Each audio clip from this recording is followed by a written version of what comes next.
Hi, thank you for joining me. Let's get right into Job chapter 1, verse 6 through 22. Okay. One day the angels came to present themselves before the Lord, and Satan also came with them. The Lord said to Satan, "Where have you come from?"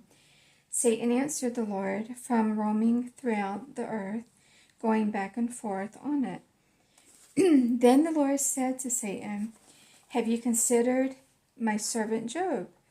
There is no one on earth like him. He is blameless and upright, a man who fears God and shuns evil.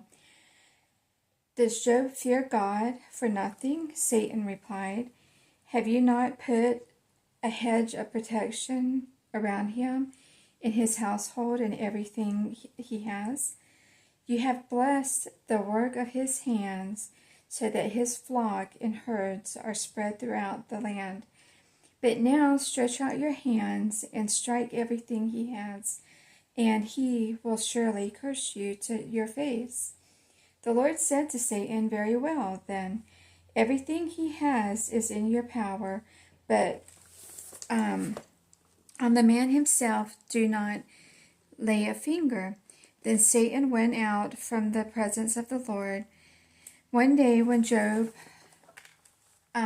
sons and daughters were feasting and drinking wine at the oldest brother's house, a messenger came to Job and said, "The oxen were plowing and the donkeys were grazing nearby, and the Sabeans attacked and made off with them. They put the servants to the sword, and I am the only one who has escaped to tell you." While he was still speaking, another messenger came and said, "The fire of God fell from the heavens and burned up the sheep and the servants, and I am the only one who has escaped to tell you."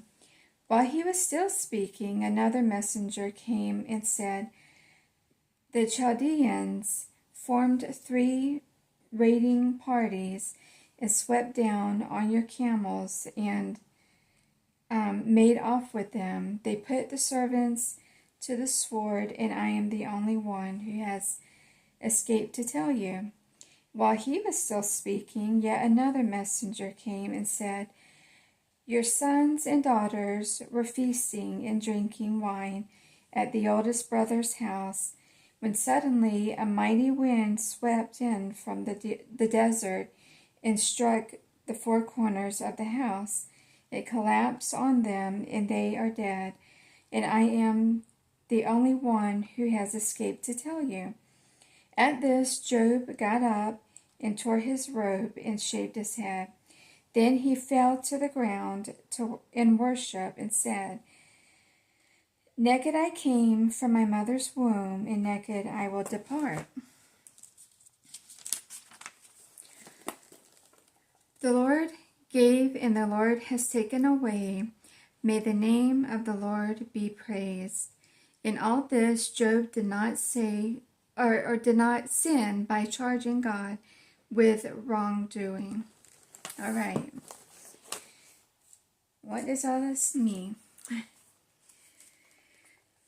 In verse 11, strike everything he has, and he will surely curse you.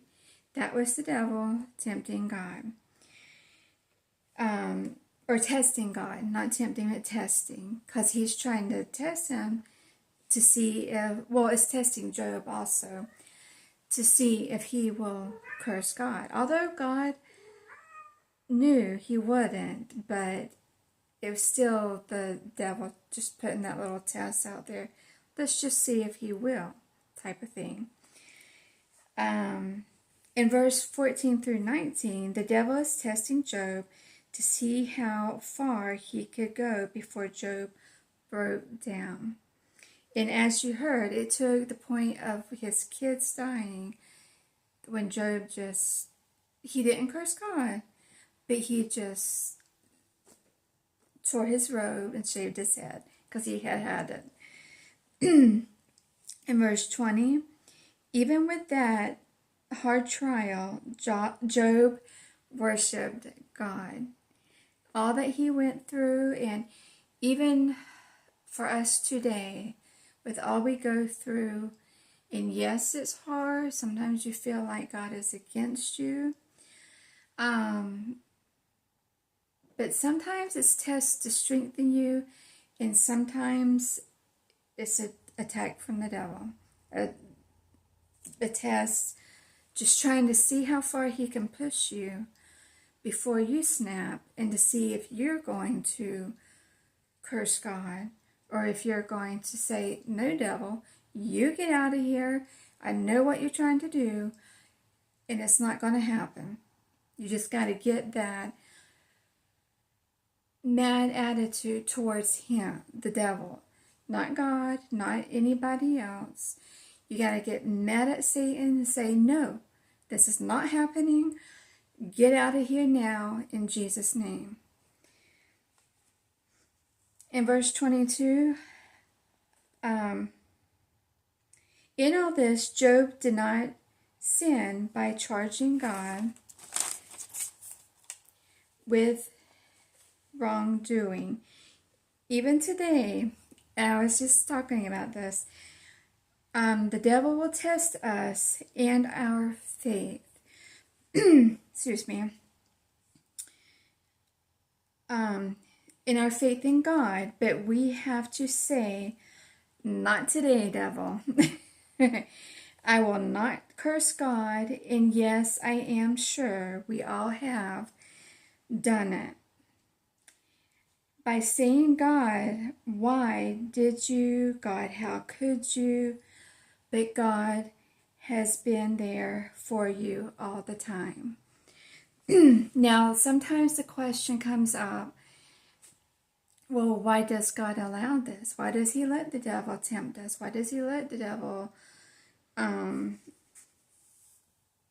do certain kind of thing, whether it's harm or whether it's...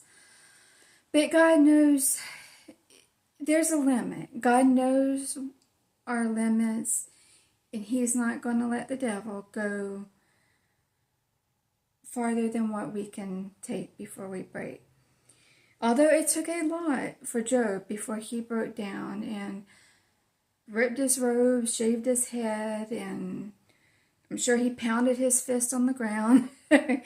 But he did not curse God no matter what. And here again, I have in my notes, as I just said, he may let the devil test your faith, but that is just to see how strong your faith is. And that is so true. But like I said, sometimes it's to see how strong your faith is, but sometimes the devil just attack. Also, because if you're doing something for God, and even if it's just witnessing to a friend or witnessing to a coworker, or that's still trying to get someone into heaven, and the devil doesn't like that. He doesn't like if any little, whether it's just witnessing to someone, whether it's singing a song, if you're in quiet, you're doing work for God, and the devil hates that, because that's one less person he has to drag to hell. So he's gonna attack because he's mad, but you just get mad right back at him and say, not today, devil, I don't think so, get out of here in Jesus' name. And that's it. There's nothing more to say to that. But it is sometimes a test to test your faith and help strengthen you. But that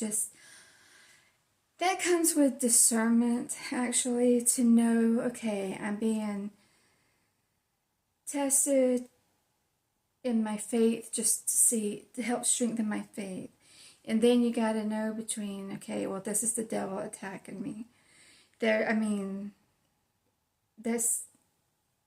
It's discernment. That's pretty much all it is when it comes to that, knowing the difference.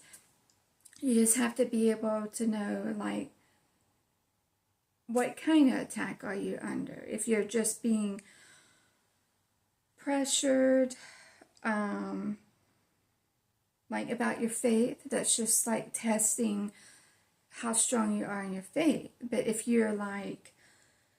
it's like sickness, disease, and just you feel like all hell's broke loose, that's an attack. But it's nothing bad on you. It's nothing bad on God. It's an attack from the devil, and that's where you tell him to get out in Jesus' name. So, if anyone needs any prayer, whether it's concerning this or in any other area, you're welcome to put it in the comments or email me at faithministrydevotional@gmail.com. And thank you for joining me.